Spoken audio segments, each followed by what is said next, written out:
La soirée de Pessah est appelée Leil HaSeder, la nuit de l'ordre. Alors oui, parce que cette soirée est très ordonnée. Il y a plusieurs étapes à passer tout au long de la soirée. Mais plus profondément, c'est parce qu'elle vient rappeler qu'il y a un ordre au monde. Il y a une logique interne à la création. Le monde n'est pas laissé à l'abandon. Et on fait ça justement la nuit parce que ce monde-ci ressemble à la nuit, nous dit le Maharal. Tout est un petit peu confus. On n'arrive pas à voir vraiment la logique des choses. Et cette soirée vient justement nous dire qu'il y a de l'ordre dans cette nuit. Qu'est-ce qui vient révéler cet ordre caché? Eh bien, qu'il y a de la liberté dans le monde. C'est-à-dire que le Créateur est lui-même entièrement libre et que nous aussi, on peut accéder à cette liberté.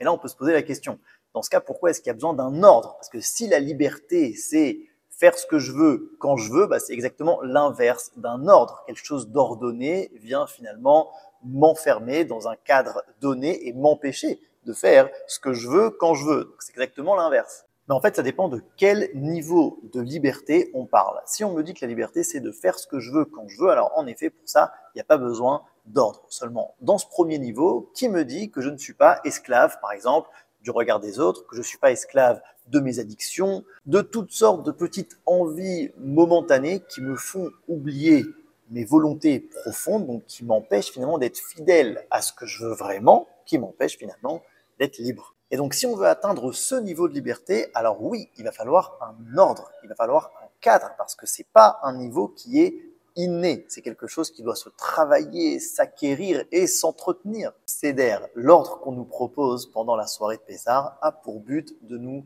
libérer, de nous donner le cadre pour exprimer quelque chose de profond. À quoi ça ressemble?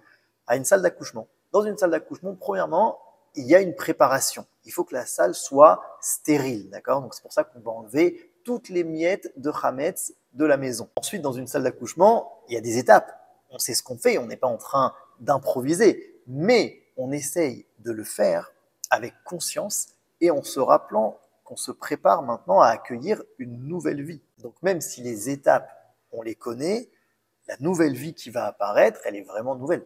Et c'est pareil pour la soirée du Seder. D'un côté, les étapes, on les connaît, on l'a déjà fait. Mais le but, c'est justement de ne pas les faire de manière machinale, robotique et donc pas vivante. C'est pour ça qu'on va essayer d'éveiller notre famille et nous-mêmes à se poser des questions, des vraies questions. On va essayer de surprendre nos enfants par toutes sortes de jeux, d'activités. Donc le but, c'est d'essayer de se connecter le plus possible à cette notion de liberté en s'interrogeant comment est-ce qu'elle s'exprime ou pas dans nos vies individuelles et collectives.